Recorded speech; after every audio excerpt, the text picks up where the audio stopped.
Good morning once again. Thank you for joining this training series of Let's Learn Simulation.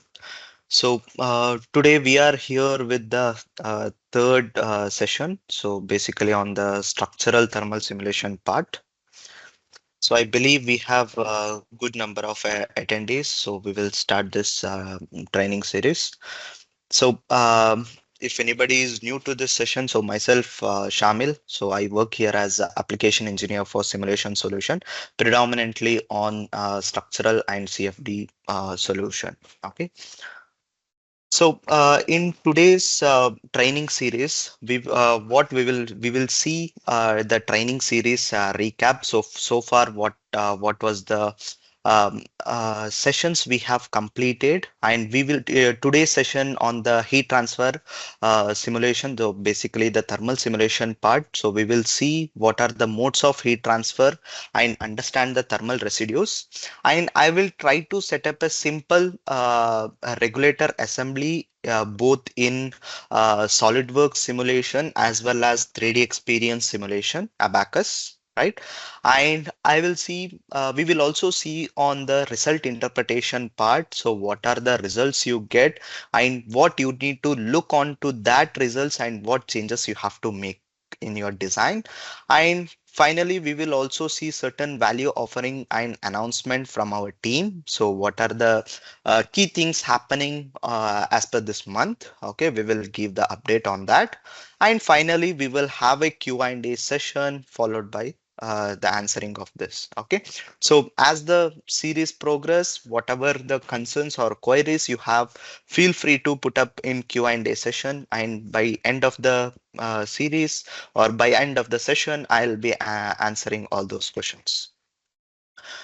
Let's learn simulation training series. So we have already discussed why we have come up with this plan of training series, predominantly to train all the design engineers in all our customer base to understand the importance of the simulation, how this simulation can be helpful in their product. And this is what the industry is also looking for, right? So whatever the designs done by the designers, they should be able to justify that whatever the design they have done, it is going to work in the real world environment.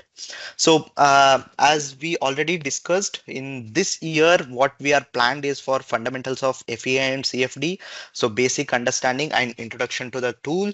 And once you are very much familiar with the tool and what are the fundamentals of this FEA and CFD, in the next calendar year, we will be try to focus more on the intermediate to advanced level simulation, and mostly on the industry specific problem, right? And so far we have completed two sessions. So first one was on the static analysis, very simplified pump assembly, where we have done the static simulation and we have already published the recording. I believe whoever have attended these sessions have received the mail from me as well.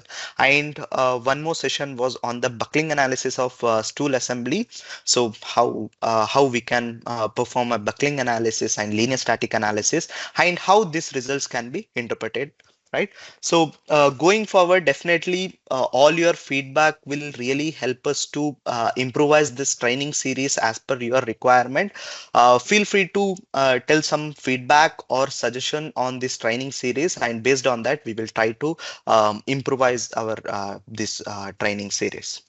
So, just coming to today's session, structural thermal simulation. So initially I will go through the fundamentals, the very basic understanding of heat transfer and thermal residues. So as we all know, there are three modes of heat transfer, right? Conduction, convection, and radiation. So these will play a very important role. These physics will play an important role in your thermal simulation, and because of these aspect, you need to also validate how your structures are going to behave, right? So conduction, as it suggests, so conduction is a heat transfer mode in which thermal energy transfer from one point to. So basically, this is a solid to solid kind of a heat transfer. So basically the heat will be transferring from the hotter phase or hotter side of the component to the cooler side of the component, which totally depend upon the K value, which is basically known as thermal conductivity. So every material will have this K value. So based on this K value, the thermal conductivity as well as the thermal expansion coefficient alpha, right?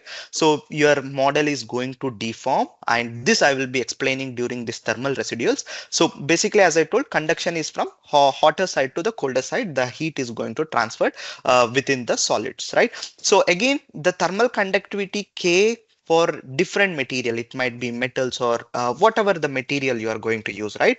So from those material standard database, you might get you will be getting the value of this K value, the thermal conductivity. It might be also with respect to the temperature. So in the software, you can directly input this K value with respect to. So basically what I am trying to tell is at 50 degrees Celsius for a material, conductivity might be 50. But when the temperature, the surrounding temperature or the material temperature is 80 degree or 90 degree, the value is going to change. So if you have this database or the data points from the manufacturers or the material data sheet, you can input those values into the simulation software which you are going to use. So this is on the conduction. So convection, yes, convection is a heat transfer mode in which heat transfer between a solid phase or adjacent fluid, right? So if you consider a hot plate you have kept on on the floor, right? And if it is heated, the surrounding ambient air is going to cool down that cool down those heat, right? So this cool down happens predominantly with one factor, that is convection heat transfer coefficient. So in the formula you can see Q convection is equal to H. So this H is called as heat transfer coefficient, and A is surface area, and surface temperature minus the ambient temperature, right? So when it comes to the convection, there are two key parameters coming into picture.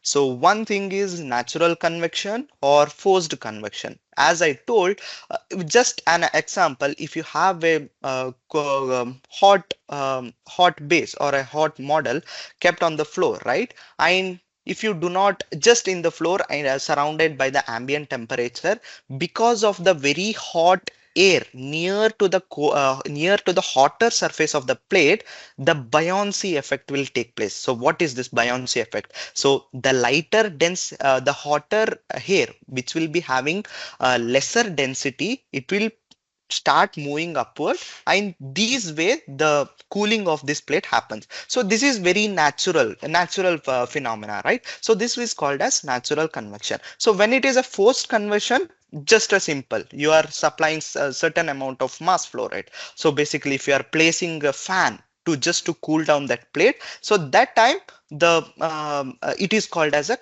forced convection. So basically with natural convection, your H value will be somewhere I can tell from 5 to 10, right? And when it is a forced convection, it totally depends upon how much amount of air is blown or what spin the air is blown. Based on that, the heat transfer coefficient value is going to determine. So this also I will be explaining during the demonstration. So the next one is the radiation part. So the thermal radiation is a thermal type of heat transfer emitted by the body in the form of electromagnetic waves.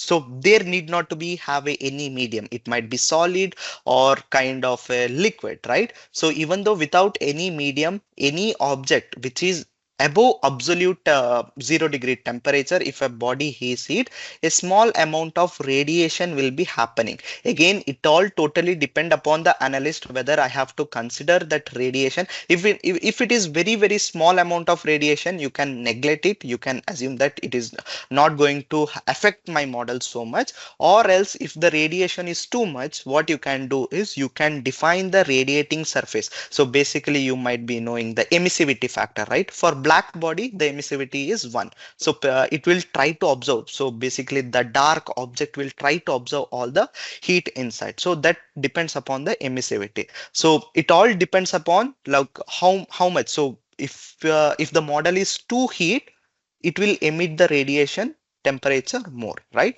If it is lesser heat, you can just try to neglect those temperature, right?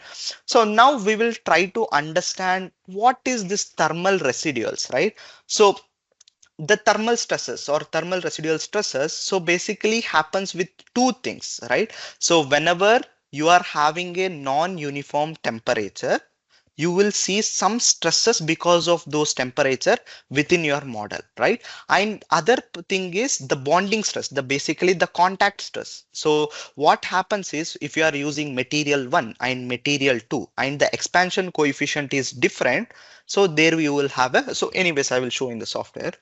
So let me go back. Believe my SolidWorks screen is visible. So very simplified model I will take. So just consider like I have a two blocks. Okay. So if I go to my adding simulation, so this is just an understanding of the thermal residuals. So if I go to my simulation, if I create and let me tell a static study 4, right? So here you can see I have two part, and steel one I have defined two materials, steel one and steel two. So predominantly you can see the steel one, the expansion coefficient I have defined as 0.001 and rest everything as per the material property. And my other steel is having the expansion coefficient of 0.002, right? So edit. So expansion coefficient is 0.01 for steel. Okay, this I have to edit and let me tell as steel 2 which is having 0.002, right? So I will just apply the material. So the both the materials are applied, right? So let me go for the fixture, roller fixture, just to make sure these bodies are constrained. I will try to fix a roller fixture which will not make your model too rigid. And let me tell my this model is heated to some selecting all, and I will change to Celsius. Let me tell like 100 degrees Celsius. Okay. So this model is heated to 100 degrees Celsius and there should be a initial temperature. If I go to my flow thermal effect, so I will define it as a Celsius as from room temperature, it has heated to the 100 degree, right? So the reference zero temperature at zero strain is 24, which is my room temperature. So once it is done, let me solve. So it is running in the other window. Yes. So once it is solved, right? So you can see the displacement. So this body is having the thermal coefficient of 0.001 and this is having 0.002. So if I go and prop the results, you can see, okay, let me change the annotation. Right click, edit definition, floating. Okay, just let me probe it. So you can see here I have 96 and if I see it is means almost it is twice, right? So what I am trying to tell is it all totally depend upon what material you choose and whatever the temperature you define. Based on that the expansion will happen on the temperature you have defined. So similarly, let me try to copy this. Let me try to copy and I have one more configuration. Let me activate this configuration. So basically it is both are bonded. Okay, so I have already done the study. So I have a steel one and steel two with 0.001 and the two touching faces I have defined it as a bonded and temperature I have given as 100. So let me run this study. So it is running in the other system. Now you can see, and I have also created one sensor. Okay, so if I edit this sensor, you can see between these contact faces, I'm going to take out the stresses, maximum stresses account based on these faces. So if you see, right, so because of that expansion, even though there is no loading, there is a stresses developed between these two touching faces because because of this temperature the material has expanded and these contact stresses are developed here. Okay, so as I told, whenever the material are bonded, you will see the contact stresses as well. And one more scenario which I told was the uniform temperature case, right? So just for an example, if I go for I have one more model. So default, no, this guy. So I have only one component. So let me try to set up a simple thermal study here. Okay. So I have a steel material one, and let me tell like heat power. So this body, this complete body. So I have given some 10 watts of power, heat power to this body, and the cooling. So the convection, right? So convection, the heat is leaving these surfaces with the convection, the H value, the heat transfer coefficient of 5, right?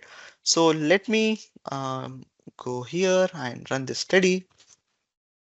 So it is running on the, now you can see this is the temperature distribution.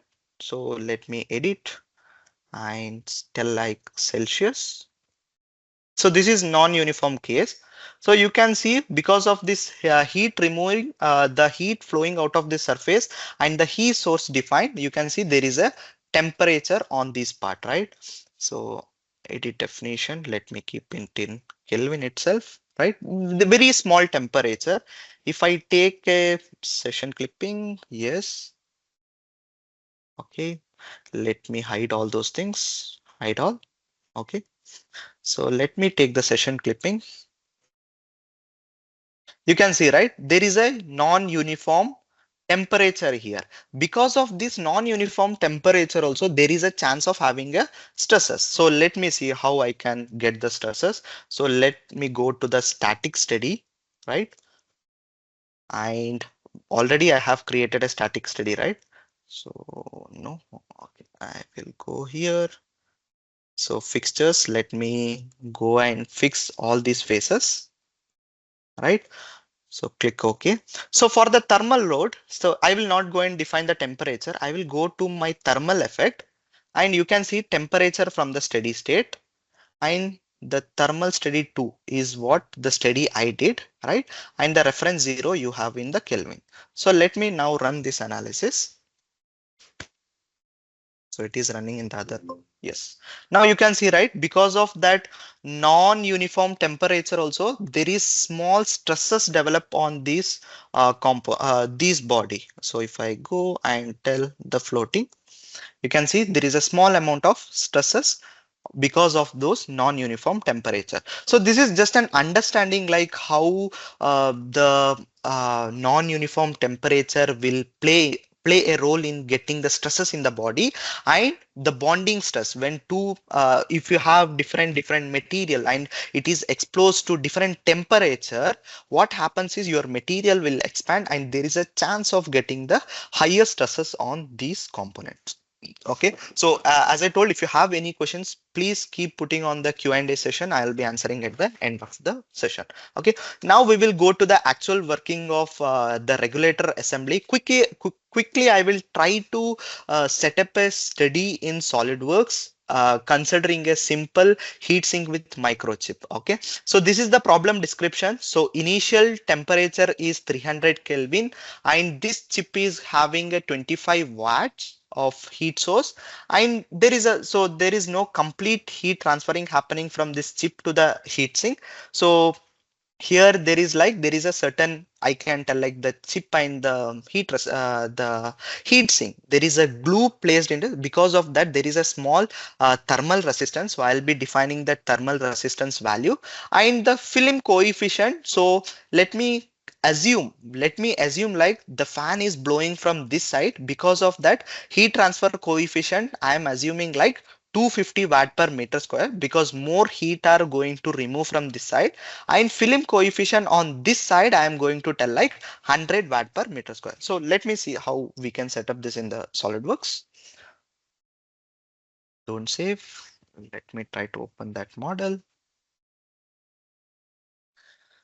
Okay, so I have a three connector parts, right? You can see I have a three connector part. I have a simple heat sink design, and microchip. So in the heatsink, I am not defined any fins and all. I'll explain on that part.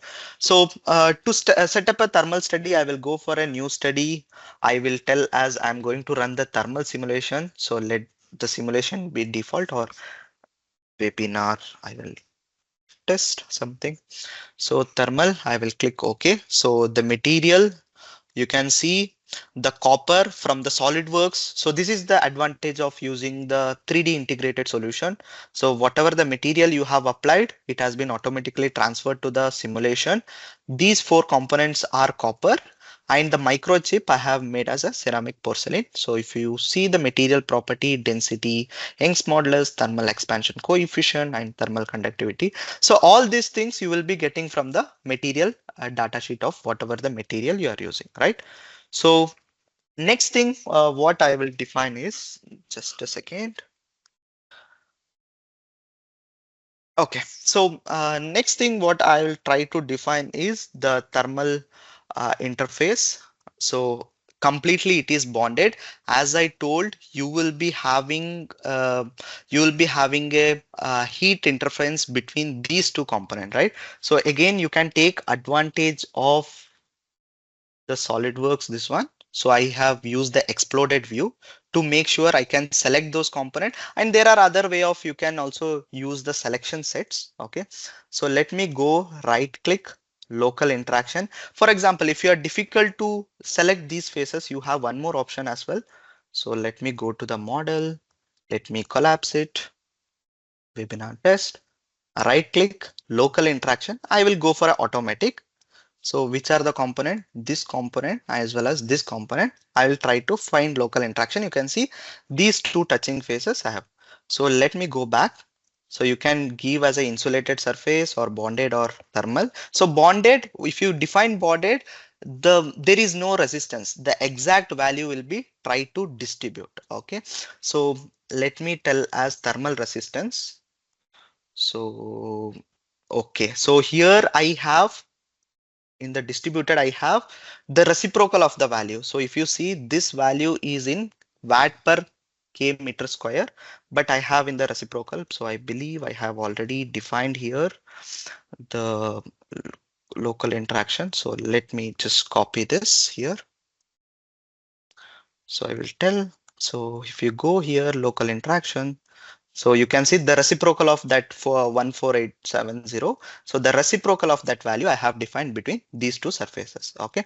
So once the connection is done, that part is done, right? So next, what is the boundary condition they have told? 25 watts of load. So right click, I will define the heat power. So I have to choose this block. So my heats this chip. So it is explode to 25 watt, right? So again, you can give this heat source in terms of the temperature curve. And if you are running a this whichever the analysis I am running, this is a steady state, not transient analysis. So once I will click OK, you can see heat source. And the next input, what he told was the 250 on the backside and 100 on this face, right? So I will go right click. So the convection H value, this is what the H value. So let me select all these faces wherever the fan uh, hair will blow, right? Those faces I will choose and I will assume the value will be 250. I will also show how to get that accurate value of the heat transfer coefficient from the fans. So once this I have defined, so let me define it as 250 watt per and the bulk as this is my room temperature, right? So I will click OK. So heat transfer coefficient of that face is done. So right click heat transfer coefficient on these object I will try to select. So quickly I will try to. Again, it is not necessary you have to choose one by one. So whatever the SolidWorks feature, there is a selection set which is available inside the SolidWorks. So whenever you do a model, you can also define the selection set, and those selection set can be also redefined in the simulation, right? So I will choose all the faces. Yes, even these faces. Okay, so let me tell this as a 100 because the fan flow is not directly touching here, so the cooling or the heat removed from this surface is very less compared to the other surface. So bulk, this is my room temperature, right? I'll click OK. So let me hide this, all these symbols. Okay, let it be more clear. So once I define these all values, right? So if I right click, if I go to the properties, you can see I'm not running transient analysis. I will show the example. I'm running a steady state analysis, right? So the meshing, I'm going with the default. I'm not taking more time on that part. So let me run this analysis. So it is running in the other screen. Okay, so now you can see how the temperature distribution happens. So right click, edit definition. I will keep in Celsius and this in the floating. You can see the maximum temperature, the steady state temperature is 187 degrees Celsius, and you have a section clipping plot how the temperature distribution. So let me delete this plane and consider the other plane. Oh, not this one. Yeah. Okay. So you can see we have defined the thermal resistance, might be kind of a glue or something. You can see the heat is resisted or the temperature is resistant between this heat sink and the microchip, right? So when you define this parameter, the temperature or the heat is not completely coming to the heat sink. Totally depends upon the thermal resistance value, whatever you have defined. So similarly, you can also plot additional plots. So let me go and plot my heat flux plot, right? So from each surfaces, how the temperature are removed or how the heats are flowing out.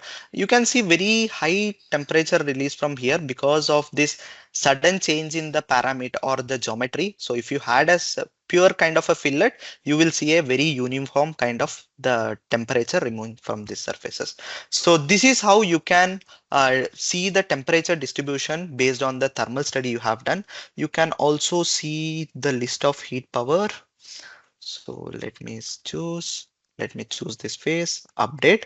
You can see the net heat going out is -25, which is our input, right? So similarly for different phases, you can see how much heat has been going out. So as I told, if I go back here and explode it and right click list heat power, I will choose this phase and update. Right, you can see amount of heat, the entire model, even though if it is on this surface, it is like 14 watts, it is going out of this from the sink, from the chip, it is going to the heat sink. So this is how you can set up the steady state thermal simulation in SolidWorks simulation, right? So based on these heat input, there is a chance of getting, now we have to see how the structural is going to behave, right? So let me quickly set up a static analysis based on that input. So static study, right? So the material, everything is done. So I will assume, like in static study, there is no use of that thermal resistance. I will define it as a bonded. In the fixtures, so let me copy, I have, yes, let me copy from this case. Okay. So fixtures, you can see, to make sure it is not purely completely constrained, I have constrained only this point. Okay. And 3 degrees of freedom I have constrained here. And 2 degrees of freedom, you can see at this point I have constrained 2 degrees of freedom. And at this point, 1 degrees of freedom. So the way how I have constrained is I didn't directly go and entirely clamp this model because the stresses will be more. To have a proper constraints, so just as a best practice, I have chosen this point. I have constrained in 2 direction. I have constrained 2 direction only in this direction. So because I can see the any expansion happening in basically the X direction. Similarly, the bending also I can see because I have only constraint. So this model will not rotate, right? So once this is done, so as I told, right click, go to the thermal effect. So from here, from the steady state, my webinar test is my study name. So I have run many studies. So I will go for webinar test, right? So click OK. So automatically all the thermal load will be coming. So let me run this simulation. So it is running in the other screen. So you can see, right? So based on the thermal based on the heat from heat power and the temperature, whatever we have defined, based on that, we were able to see the stresses, right? So let me change this option to floating.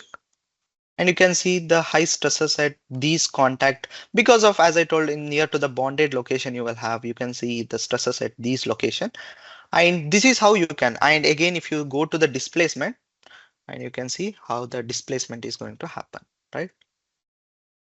Right. So there is a expansion happening, and here this much expansion is not happening. So basically it is totally depend upon whatever the deformation scale. If I go with the true scale, and if I go and animate, this is my true scale happening. So a little expansion is happening. So this is how you can perform a steady state analysis and to take all those results to your structural simulation and validate because of the temperature load. How, what are the stresses? So this is not only for the electronic components. It might be like you have designed a frame or a kind of some component, and those components are going to placed in a very cool temperature. You should know how my material is going to behave, or else you have model a frame, and you will be placing all those in some industry like where you have very high temperature, surrounding temperature is too high, right? So in that case, you have to perform a thermal study and transfer all those results to static analysis and see how the stresses and how your model is expanding based on the surrounding temperature. So this is how you can perform thermal and structural simulation well inside your SolidWorks itself. So the CAD you are going to do in the same software, and whatever the advanced simulation you can perform within the SolidWorks itself, right? So let me also show one more thing. So let me go for new study. Let me tell as a thermal. So this time I will try to perform a time dependent analysis. Okay. So material. So this I will copy from here. So the material, it is same. So this is one more advantage. If you are running multiple iteration, just copy paste whatever the values you have. Thermal loads also, it depends same. The meshing, yes, I will use the same meshing for here. Okay, I have to regenerate the mesh. That is fine. Okay, so all the loads has been done. So right click, properties. So this time I am going to run a transient analysis. I will tell my software like to run this simulation for 300 seconds, right? So time increment. So for every 10 second, the time increment I have defined. So I will get total 30 result plots from this results. Okay, from this simulation. So once I have defined the 300 is my total time and total increment is 10, I will click OK. Same like steady state, there is no time domain coming into picture. Now I am trying to put like, so only for 30 seconds I am running this simulation, right? So once I set up that study, I will try to run. Okay, yes. So for steady state, you have seen one error. You need to apply initial temperature to perform a steady state. So as I told, for steady state, whenever you define the equilibrium, so because of the whatever the input, the equilibrium temperature is what you get as the results. But in transient analysis, for the time duration, however you have performed, you will see how the temperature variation is happening, right? For that, we have to tell the software like what is the initial temperature it has started with. So let me go with the temperature. So now you can see initial temperature option is available. I will select all those things, right? So I will tell like it is started from 0 Kelvin itself, right? So click OK. So let me run this analysis. So here you can see while running the analysis, solving 4 out of 30 steps because my 300 is my total time and I have taken the results for every 10 seconds. So I'm getting 30 plots. So as I told, any questions, please feel free to put up in the Q&A session. I'll be answering at the end.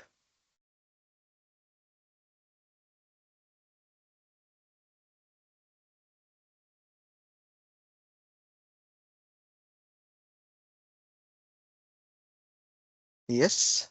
So now you can see the different, this is the 30th plot, right? So similarly, all the different temperature you can see. So one more advantage is if you will get the transient graph here. So time, so click OK. So here you can see the graph of transient analysis. So what does this graph says? So initially the x-axis, you can see this is my 300 second and this is my temperature. As the analysis progress, it started from 0 degree, and because of these heat power, the convection, the temperature start rising at some point, at this point, you can see the temperature is stable, right? So somewhere at 165 second, my temperature was stable, and you can see this temperature is basically your 171 or 170, near to 171. This is the results what you got from the steady state. If you go back to the steady state, I believe it will be closer to, yes, 187, right? So this is how the steady state results will give the stable temperature. If you want to see how the temperature is going progress with respect to time, then time you have to perform your transient analysis. Okay, so let me go back to the PPT. So as I told, problem description, initial, we saw initial input of the ambient 300 Kelvin, heat source of 25 watt, and thermal resistance value we have defined. And we have assumed like there is a fan. Because of that, we have defined higher H value on this side, and the other side we have defined the lesser value compared to the other side. So the result interpretation part, we have seen how the temperature is going to. So here the temperature I have kept in Kelvin. So it is 460, right? And the heat flux, how the temperature, how the heats are leaving from each surfaces, right? And we have seen transient analysis with respect to the time, right, for the 300 second. And again, in transient analysis, you can define one more quickly. I will show one option. Yes, I am in the transient analysis. So when you are in the transient analysis, right, you even this heat source, you can give it as a time curve or a temperature curve, or you can define again as a feedback system. You are switching on and switching off kind of analysis. So when it comes to transient analysis, the features with SolidWorks simulation is very vast. Okay, if anybody is interested to know, please let me know. You can feel free to contact me. I will explain those parameters as well. Okay. So result interpretation part, as I told. So now the thing is, what's the assumption we have done in this case, right? So as I told, it is our heat transfer coefficient value H, right? So if you go, the following table shows some typical value. So you will be from the internet or from the data sheet, you will be getting the typical H value, heat transfer coefficient, for if the natural convection is happening with the air fluid, the heat transfer coefficient is from 5 to 25. And for superheated steam, it will be from 20 to 300. For if the oil is the kind of, for example, yes, if you have blown the oil, right, then the heat transfer coefficient value differs, right? So these are the assumptions we are going to see how the temperature distribution are going to happen. So there might be one question. So for our product, we need to see how effectively the heat is removed from the surface based on whatever the flow happening, right? It might be air, it might be water or oil, whatever the thing. So whatever the analysis what I have performed, it is purely a structural simulation problem, right? So in that case, you have to go for a studying a CFD analysis. So basically you have to perform a CFD analysis. You can see we have a simplified model where I have kept the same model and a kind of a fan. And if you perform a CFD analysis, so basically from the flow is coming out of it, then from the results, you can see the graph, what you see here, right? This is your heat transfer coefficient. And again, in the previous simulation where I have run, in all the surfaces I have defined same H value, but in realistically in every location, the heat transfer coefficient will be not same. So to see accurately more like how the heat is removed from the surface, or how effectively the heat is removed from either from the natural convection it might be, or either from the forced convection, you have to perform a computational fluid dynamic analysis to evaluate all those results. Again, whatever the CFD analysis you have performed, you can take all those results to the steady state as well. Quickly, I will show. Um, if you right click property, where, yes, you can see, right? Include the fluid convection effect from SolidWorks flow simulation. So when you perform a CFD analysis in the SolidWorks flow simulation, again, those results can be taken into your structures. So again, these similar example I'll be running in the upcoming uh, what to tell upcoming series. Basically, I'll be taking the complete thermal analysis of an electronic enclosure, right? So there I'll be focusing basically on the airflow optimization, right? You will be having a perforated plates, you will be having the PCBs, you will be having a heat sinks, transformers, many kind of components in the heat sink, right? In the electronic enclosure, right? I'll try to run the entire analysis, right? So I will see the airflow optimization, product thermal design, and definitely whenever the cooling come into the picture, the heat sink selection and design is very important.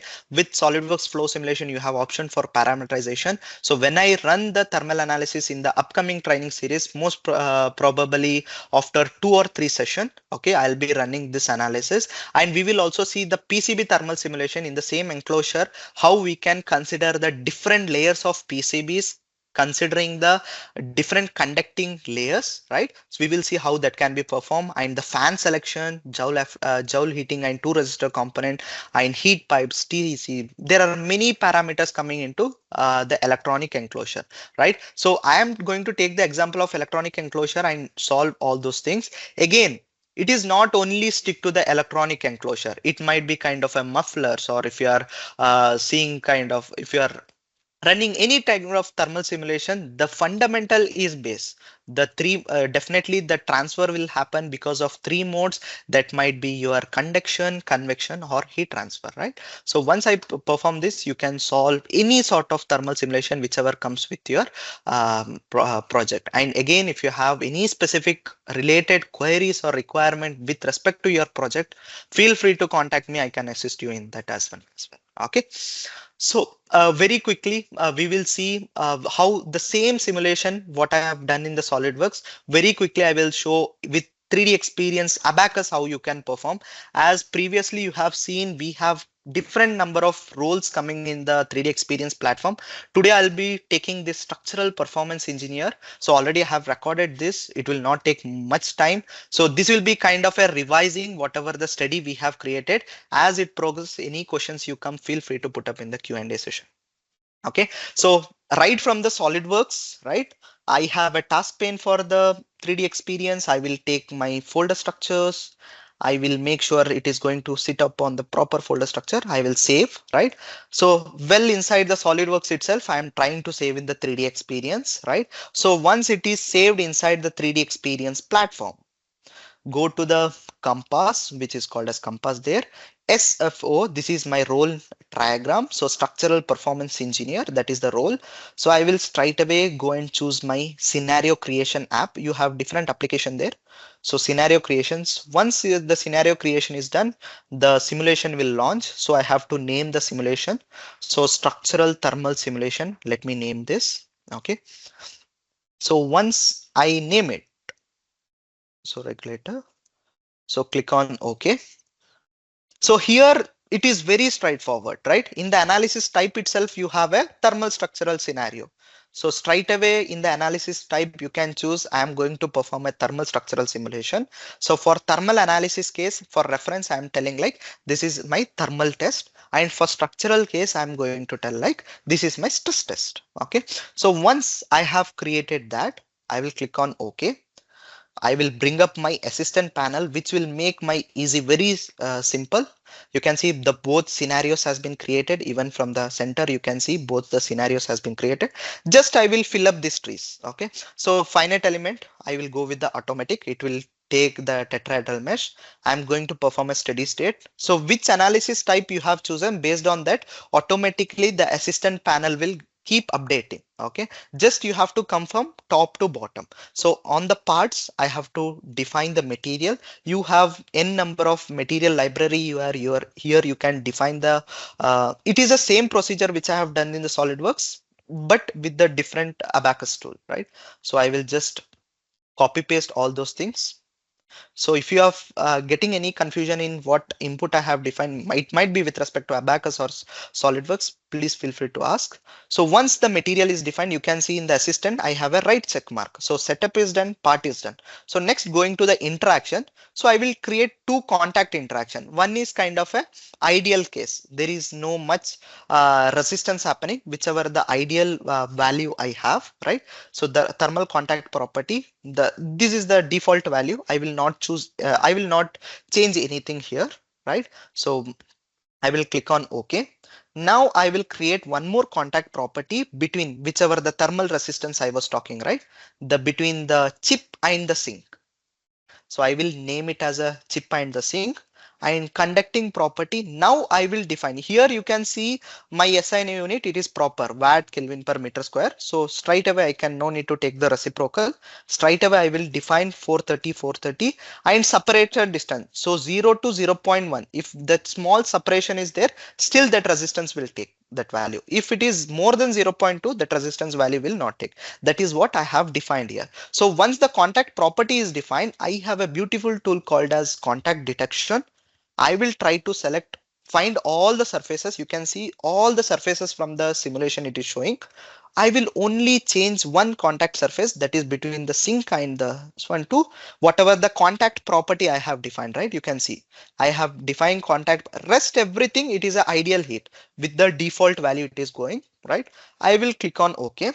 So that is also interaction part, also you can see it is right check mark. Now I will come to the thermal condition where you have to define all your temperature values. So volumetric heat source was there. I will choose this. So total heat value, I will define it as a 50, right? Sorry, 25 watt.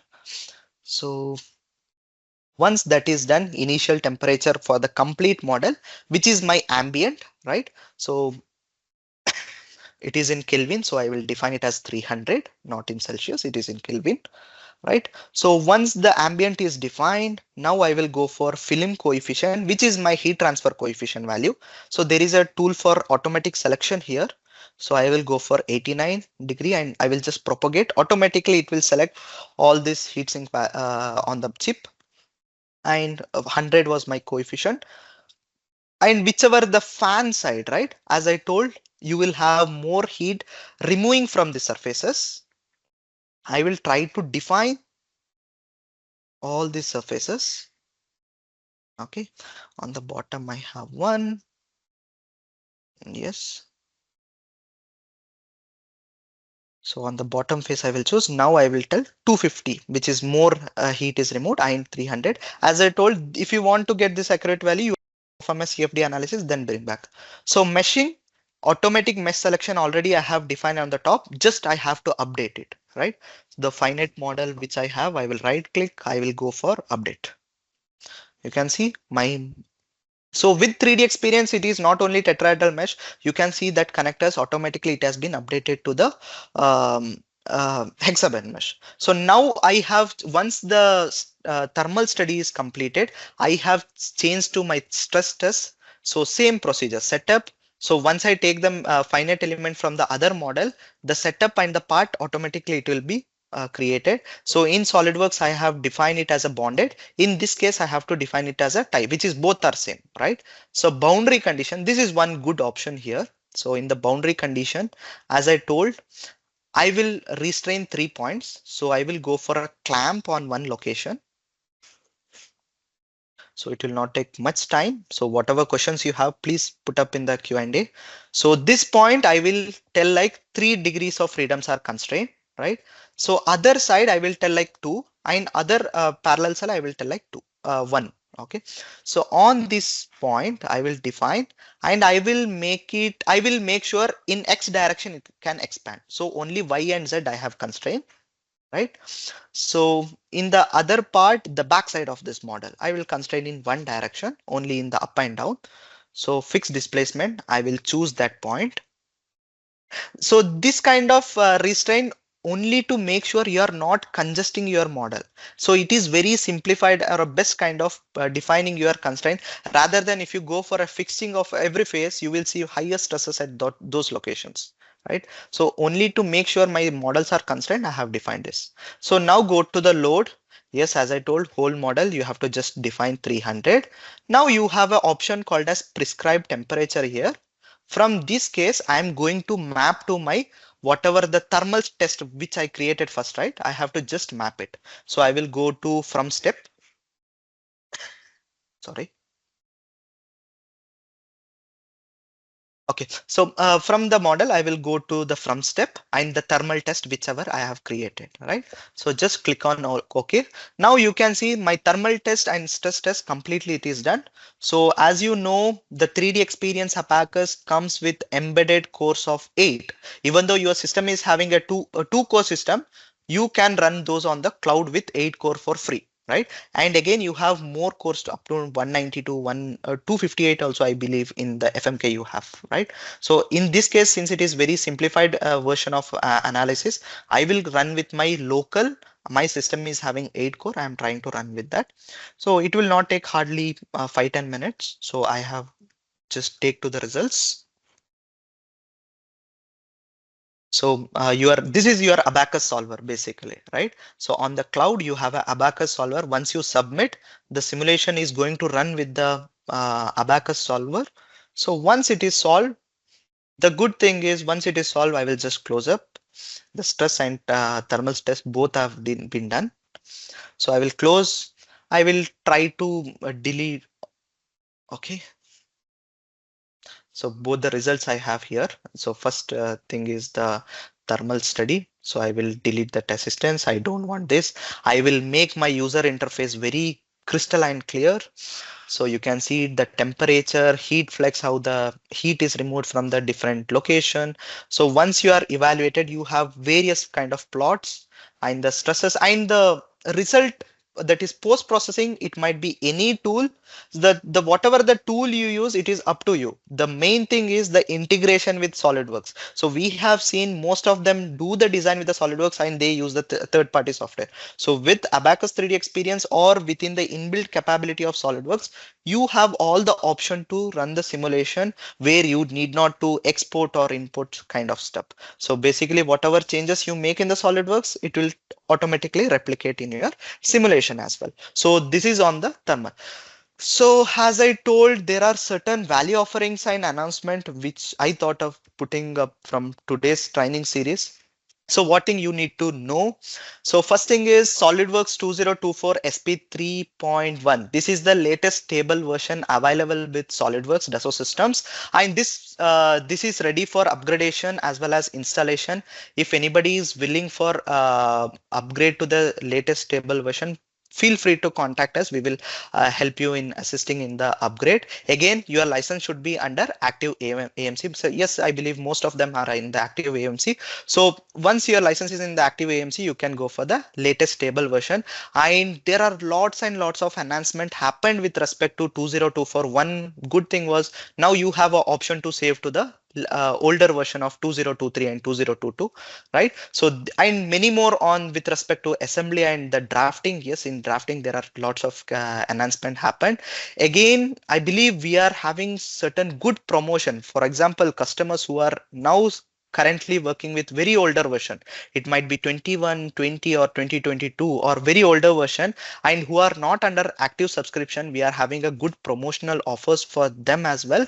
So if anybody is interested, feel free to contact us. And we have also announced the SolidWorks premium standard implementation for our SolidWorks professional and premium customers. I believe many of them was part of that webinar which has held a couple of weeks before, I believe, sorry, last week, right? So whatever the prerequisites and the system requirement that our application engineer will be validating, and based on whatever the need, it might be with reference to your serial numbering or kind of, sorry, it is not part of the standard. So if you are having kind of file reference issue, so all those things, our application engineer will be having an initial call and taking the input. Based on that, you will be having the implementation, right? And yes, as you all know now, with new SolidWorks license, you will be also getting the 3D Experience cloud services. We will be also implementing those as well. right? And yes, there are some exciting offers which is going on SolidWorks Simulation and 3D Experience Abacus. So Simulation Professional and Premium, we have given the customers with flat 25% discount and free industry specific training. And even in the SolidWorks Flow Simulation also, we have flat 25% discount and free industrial specific training. And if you are going with multi-physics package, that is both structures and flow, there you have 30% of discount with free industry specific training. And coming to this 3D experience Abacus, as you all know, even though your system has very low end capability, the software itself will comes with embedded HPC, that is high performance computing. So in this Abacus 3D experience tool, we have 10% of discount. And there is also one more announcement that SolidWorks CAD webinar or training will be happening soon in the next month, most probably the first or second week of next month. So you all will be receiving that mailer as well, right? So that's all from my side. One more thing is you can also keep following us on the LinkedIn. We started updating most of the recent updates what we get from the Dassault system directly on the LinkedIn post. So you will be also updated. And if you get any doubts or queries, feel free to contact. So with respect to simulation, any doubts or clarification you have, this is my contact number. This is my email ID. Feel free to contact me. We can have a discussion and more, right?